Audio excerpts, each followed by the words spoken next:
आज के deep drive में हम बात कर रहे हैं ओशो की, उनके जीवन और करियर की जो काफी जटिल रहा है। हाँ बिल्कुल, एक ऐसी शख्सियत जिन पर काफी कुछ लिखा गया है, काफी विश्लेषण हुआ है। सही। और हमारे पास भी एक विस्तृत रिपोर्ट है, तो देखते हैं उनके शुरुआती दिनों से लेकर वो ग्लोबल गुरु बनने तक और फिर विवादों तक का सफर। हाँ, तो इस डीप डाइव का मकसद यही है कि ओशो के जीवन के जो अहम मोड़ थे, उनके विचारों का विकास कैसे हुआ और वो जो विरोधाभास हैं। बिल्कुल, खासकर वो विरोधाभास की कैसे कोई व्यक्तिगत स्वतंत्रता की बात करने वाला आखिर में एक तरह से सत्तावादी समुदाय का मुखिया बन गया। चलिए इसी को समझने की कोशिश करते हैं। तो शुरुआत करते हैं उनके बचपन से। चंद्रमोहन जैन। हाँ, उनका असली नाम। उन्हें बचपन में उन्होंने खुद कहा कि निरंकुश स्वतंत्रता मिली थी। हाँ। शायद यहीं से वो विद्रोहीपन आया। लगता तो है। स्कूल में भी वो ऐसे ही थे, टीचर्स को चुनौती देना, नियमों पर सवाल उठाना। हाँ, यहाँ तक कि रूल बुक दिखाकर सजा का विरोध कर देते थे। पढ़ने और बहस का शौक तो था ही। बिल्कुल। फिर फिलॉसफी में एमए किया और जबलपुर यूनिवर्सिटी में प्रोफेसर बन गए। हाँ, लेकिन वहां भी एक अलग ही पहचान थी, प्रतिभाशाली पर अपरंपरागत। सही कहा। सिलेबस पर सवाल उठाते थे, क्लास को जैसे डिबेटिंग क्लब बना दिया था। छात्रों को उकसाते थे कि सवाल पूछो, बहस करो।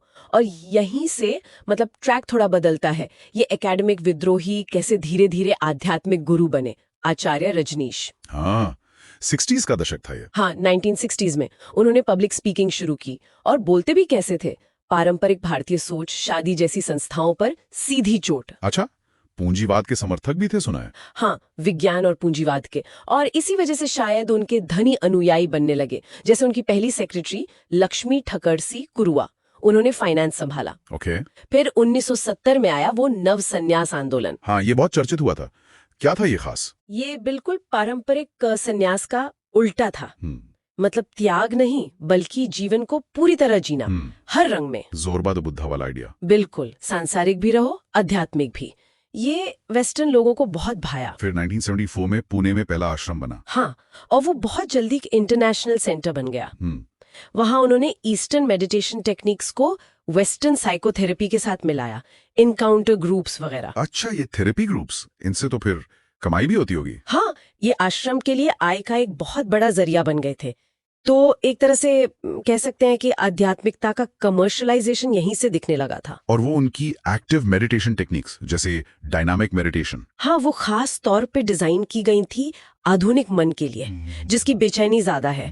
पहले खूब फिजिकल एक्टिविटी, कैथारसिस, मतलब भावनाओं को बाहर निकालना। हाँ, और फिर उसके बाद शांति। और एक मिनट, ये जो वेस्टर्न साइकोथेरेपी का मिश्रण था, इस पे सवाल नहीं उठे उस समय? मतलब भारतीय आध्यात्मिकता से अलग नहीं माना गया इसे? उठे, बिल्कुल उठे। कई पारंपरिक लोगों ने इसे भारतीय परंपराओं से भटकाऊ माना, वेस्टर्न प्रभाव कहा। लेकिन ओशो की यही तो बात थी, वो आलोचनाओं से घबराते नहीं थे। हाँ, बहस के मुद्दा बना देते थे। उनका तर्क था कि भाई आज के इंसान की समस्याएं आज की हैं, तो समाधान भी नए होंगे। सही। अच्छा, और फिर आता है वो अमेरिका वाला चैप्टर। हाँ, 1981 में भारत सरकार से कुछ तनाव चल रहा था, टैक्स के मामले भी थे। वो अमेरिका चले गए और अचानक से मौन हो गए, पब्लिक में बोलना बंद कर दिया। बिल्कुल। और उनकी सेक्रेटरी माँ आनंद शीला, उन्होंने ओरेगन में वो 64,000 एकड़ का रैंच खरीदा और रजनीशपुरम शहर बसा दिया। पूरा शहर।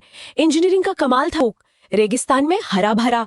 लेकिन विरोधाभास यहीं से दिखने लगे। कैसे? एक तरफ तो आध्यात्मिक स्वतंत्रता की बातें, दूसरी तरफ कम्यून में भारी सुरक्षा, नियंत्रण, और फिर वो ओशो की 93 रोल्स रॉयस कार है। हाँ, ये तो बात फेमस हुई थी। आध्यात्मिक सादगी से बिल्कुल उलट। फिर जो वहां के लोकल लोग थे, उनके साथ टकराव शुरू हो गया, तेजी से बढ़ा।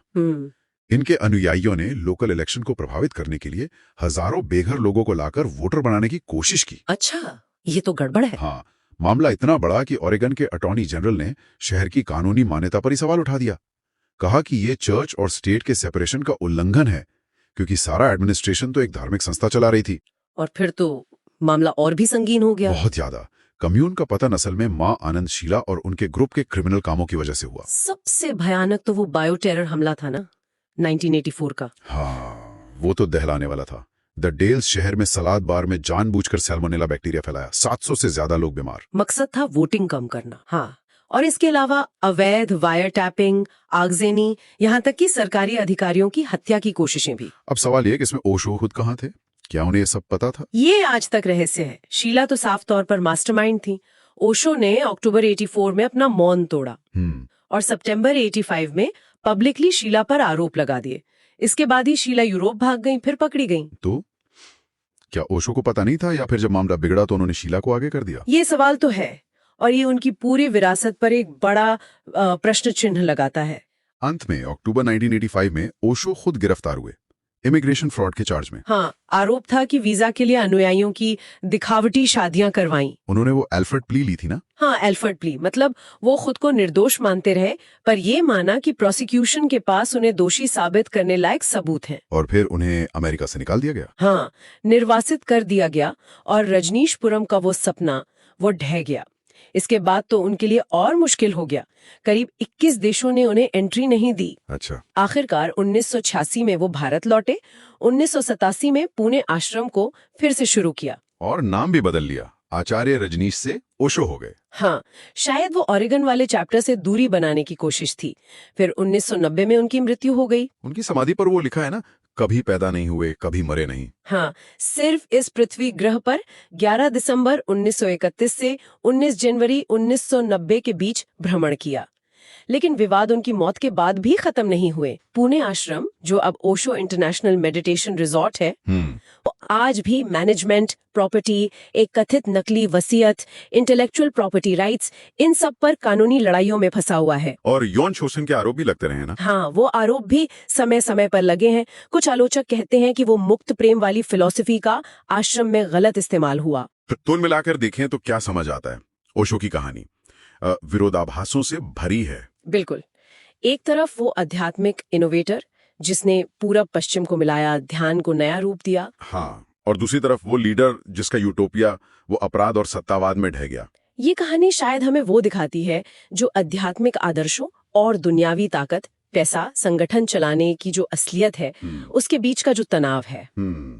ये एक परमानेंट टेंशन है शायद। हाँ, अगर हम इसे थोड़ा बड़ा करके देखें तो ये सोचने वाली बात है कि कैसे आध्यात्मिक ज्ञान की खोज अक्सर ताकत और पैसे के लालच से टकरा जाती है। और ओशो की कहानी आध्यात्मिक आंदोलनों में जो भ्रष्टाचार या सत्ता के गलत इस्तेमाल की संभावना होती है, उसके बारे में क्या बताती है? बिल्कुल, ये एक सवाल है जिस पर श्रोता खुद भी सोच सकते हैं।